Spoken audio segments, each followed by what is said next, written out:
ಅವರು ನನ್ನ ಖುದ್ದಾಗಿ ಭೇಟಿ ಮಾಡಿದ್ರು ಮತ್ತು ನಾನು ಇಲಾಖೆ ಕಾರ್ಯದರ್ಶಿಗೆ ಸೂಚನೆ ಕೊಟ್ಟಿದ್ದೀನಿ. ಅವ್ರ ಕ್ಷೇತ್ರದಲ್ಲಿ ಒಂದು ವಸತಿ ಶಾಲೆ ಇಲ್ಲ ಅಂತ ಹೇಳಿದ್ಮೇಲೆ ಈಗಿನ 20 ವಸತಿ ಶಾಲೆಗಳಲ್ಲಿ ಅವ್ರಿಗೆ ಒಂದು ಈ ವರ್ಷ ಏನ್ ಮಾಡ್ತಾರೆ ನಾನು ಅವ್ರಿಗೆ ಸೂಚನೆ ಕೊಟ್ಟಿದ್ದೀನಿ. ಹೊಸದಾಗಿ ಇಲ್ಲದೆ ಇರೋದಕ್ಕೆ ಈಗಲೇ ಕೊಟ್ಟು ಈಗಲೇ ಅಡ್ಮಿಷನ್ ಮಾಡೋದು ಕಷ್ಟ. ಅಕ್ಕಪಕ್ಕದ ಕಡೆಗೆ ಅವ್ರಿಗೆ ಅಡ್ಮಿಷನ್ ಮಾಡಿಸಿ ಮುಂದಿನ ವರ್ಷದಲ್ಲಿ ಅವ್ರು ಬರತಕ್ಕಂಥದ್ರಲ್ಲಿ ಅದನ್ನ ಮಾಡಬೇಕು. ಅಲ್ಲ, ಈ ವರ್ಷ ಇದ್ರ ಪ್ರಕಾರ ನಡಿಬೇಕಲ್ಲ. ಈಗಲೇ ಕೊಡು, ಈಗಲೇ ಅಡ್ಮಿಷನ್ ಮಾಡೋದು ಇಲ್ಲದೇ ಇರೋದು ಹೆಂಗ್ ಮಾಡ್ತೀರಿ? ಹಂಗಾದ್ರೆ ಊಟ ಕೊಡೋದ್ರೆ ನಮ್ಮ ತಾಲೂಕು ಅನ್ಯಾಯ, ನಮ್ಮ ಮಕ್ಕಳಿಗೆ ಅನ್ಯಾಯ ಆಗ್ಬೇಕಾ? ಹರೀಶ್ ಗೌಡ, ಇಡೀ ರಾಜ್ಯದ ಮಕ್ಕಳಿಗೆ ಒಳ್ಳೇದಾಗಬೇಕು. ಕಂಪ್ಲಿ ವಿಧಾನಸಭಾ ಕ್ಷೇತ್ರ ಕಳೆದ ವರ್ಷದಲ್ಲಿ ಅಡ್ಮಿಷನ್ ಆಗಿದ್ದಾರೆ. ಆ ಜಿಲ್ಲೆನಲ್ಲಿ ಅಕ್ಕಪಕ್ಕ ತಾಲೂಕಲ್ಲಿ ಇದ್ದಾವೆ. ಅವ್ರ ಕ್ಷೇತ್ರದ ಮಕ್ಕಳಿಗೆ ಅಕ್ಕಪಕ್ಕದಲ್ಲಿ ಆದೇಶ ಮಾಡೋದು ನಾನು ಕೇಳ್ತಿರೋದು. ಇಲ್ಲದೆ ಇರೋದಕ್ಕೇನೆ ಇದುವರೆಗೂ ಇಲ್ಲ. ಇಲ್ದೇ ಈಗಲೇ ಕೊಡು ಅಂದ್ರೆ ಅವ್ರಿಗೆ ಹೇಳಿದ್ರೆ ಶಾಸಕರು ಅರ್ಥ ಮಾಡ್ಕೊಂಡು ಗಣೇಶ್ ಶಾಸಕರ ಆಫೀಸಲ್ಲಿ ಮಾತಾಡಿ ಇಲ್ಲಿ ಚರ್ಚೆ ಮಾಡಿ ಅಡ್ಮಿಷನ್ ಆಗ್ತದ. ಕ್ರೈಸ್ಟಿಗೆ ಹೋಗಿನಿ, ಇಲ್ಲಿ ಹೋಗಿತ್ತು, ಎಲ್ಲ ಮಂತ್ರಿ ಅವರೇ ಹೋಗಿ ಎಲ್ಲಾ ಡಿಪಾರ್ಟ್ಮೆಂಟ್ ಮಂತ್ರಿಗಳೇ ಅವ್ರ ಏನು ಪಾಯಿಂಟ್ ಅಂತ ಹೇಳಿದ್ರೆ ಈ ವರ್ಷ ಹೊಸತಾಗ್ತಾ ನೆಕ್ಸ್ಟ್ ಇಯರ್ಗೆ ಪ್ರಾಬ್ಲಮ್ ಸಾಲ್ವ್ ಆಗ್ತದೆ. ಒಂದು ಈ ವರ್ಷ ಮಕ್ಕಳಿಗೆ ನೀವ್ ಹೇಳ್ತೀರಲ್ಲ ಅಕ್ಕಪಕ್ಕಲ್ಲ. ಒಂದ್ ಸೆಕೆಂಡ್ ಅಲ್ಲ, ಒಂದ್ ನಿಮಿಷ. ತಾವ್ ಹೇಳ್ತೀರಿ ಅಕ್ಕಪಕ್ಕದ ಹೋಬಳಿ ಅಥವಾ ತಾಲೂಕಲ್ಲಿ ಅಲ್ಲಿ ಹೋಗಿ ಸೇರಿಸ್ತಾ ಅಂತ ಹೇಳಿ. ಅವ್ರೇನ್ ಹೇಳ್ತಾರೆ, ಅಲ್ಲಿಗೆ ಹೋದಾಗ ನಮ್ಮಲ್ಲಿ ಫುಲ್ ಆಗಿದೆ, ನಿಮ್ಗೆ ಸೀಟ್ ಇಲ್ಲ ಅಂತ ಹೇಳಿದಾಗ ಅವರು ಆ ಕಡೆ ಇವೆಲ್ಲ ಈ ಕಡೆ ಅವರು ಅವ್ರ ಕ್ಷೇತ್ರದಲ್ಲಿ ಹ್ಯುಮಿಲೇಷನ್ ಅನುಭವಿಸ್ತಾ ಇದ್ದಾರೆ. ಮಕ್ಕಳು ಬಂದಾಗ ಕೇಳ್ತಾರೆ, ಪೇರೆಂಟ್ಸು ಅಡ್ಮಿಷನ್ ಕೊಡಕ್ಕಾಗುತ್ತೆ, ಅವ್ರ ಪ್ರತಿನಿಧಿಯಾಗಿ ಆಯ್ಕೆ ಆಗಿದ್ದಾರೆ. ಅದನ್ನ ನೋಡೇ ನಾನು ಈ ಸಾರಿನೇ ಶಾಲೆನ ಸ್ಟಾರ್ಟ್ ಮಾಡಬೇಕು ಅಂತ ಸೂಚನೆ ಕೊಟ್ಟಿದ್ದೀನಿ.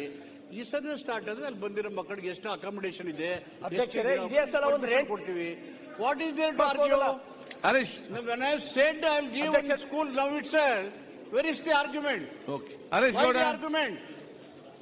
ಹರೀಶ್ ಗೌಡ್ರು ಬರಲ್ಲ. ನಾ ಈ ಸತಿ ಹರೀಶ್ ಗೌಡ್ ನೀವು ಕೊಡ್ರಿ ಅಂತ ಕೇಳ್ತಾರೆ. ಫೋಟೋ ಶಿವರಾಜ್ ಅಂಗಡಿಗೆ ಕೊಟ್ಟಿದ್ದಾರೆ. ಎಲ್ಲಿ?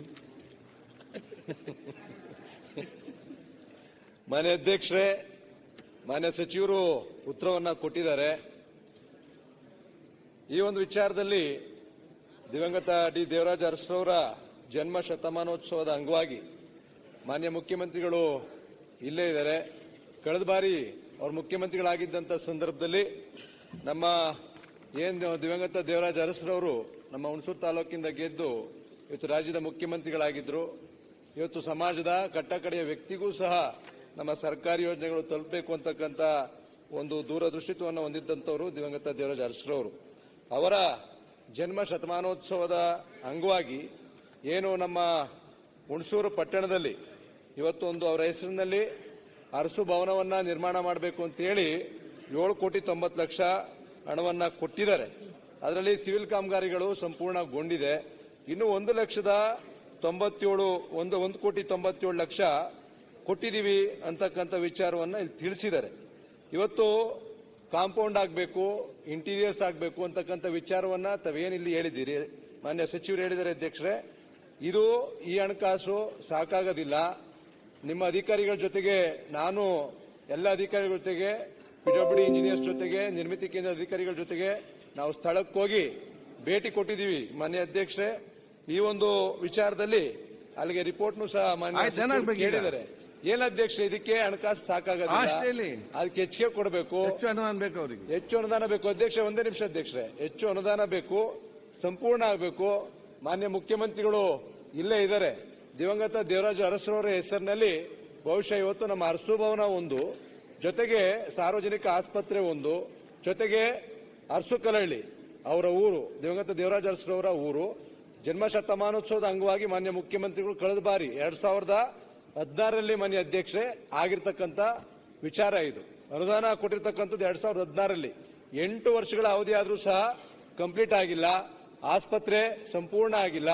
ಜೊತೆಗೆ ಅರಸು ಕಲಹಳ್ಳಿ ಅಭಿವೃದ್ಧಿಗೆ ಅವರ ಸಮಾಧಿಯನ್ನ ಸ್ಮಾರಕವಾಗಿ ಕನ್ವರ್ಟ್ ಮಾಡಲಿಕ್ಕೆ, ಜೊತೆಗೆ ಅವ್ರ ಮನೆ ಏನಿದೆ ಬಹಳ ಶಿಥಿಲಾವಸ್ಥೆಯಲ್ಲಿದೆ. ಮಾನ್ಯ ಮುಖ್ಯಮಂತ್ರಿಗಳು ಅದ್ರ ಬಗ್ಗೆ ಗಮನ ಹರಿಸಿ ಸಂಪೂರ್ಣ ಅಭಿವೃದ್ಧಿಗೆ ಅರಸು ಕಲಹಳ್ಳಿ ಅವರ ಮನೆ ಜೊತೆಗೆ ಅವರ ಸಮಾಧಿ ಅಭಿವೃದ್ಧಿ ಜೊತೆಗೆ ಅರಸು ಭವನ ಸಂಪೂರ್ಣ ಆಗಬೇಕು. ಈ ಅನುದಾನ ಸಾಕಾಗೋದಿಲ್ಲ, ಹೆಚ್ಚಿನ ಅನುದಾನ ಕೊಡಬೇಕು ಅಂತಕ್ಕಂಥ ವಿಚಾರವನ್ನ ಮಾನ್ಯ ಸಚಿವರಲ್ಲಿ ಮನವಿ ಮಾಡ್ತೀನಿ ಅಧ್ಯಕ್ಷ. ಮಾನ್ಯ ಸಭಾಧ್ಯಕ್ಷರೇ, ಹಿಂದೆ ಸನ್ಮಾನ್ಯ ಸಿದ್ದರಾಮಯ್ಯ ಸಾಹೇಬರು ಈ ರಾಜ್ಯದ ಮುಖ್ಯಮಂತ್ರಿಗಳಿದ್ದದ್ನ್ಯಾಗ ದೇವರಾಜ ಅರಸೂರ ಜನ್ಮ ಶತಮಾನೋತ್ಸವ ಅಂಗವಾಗಿ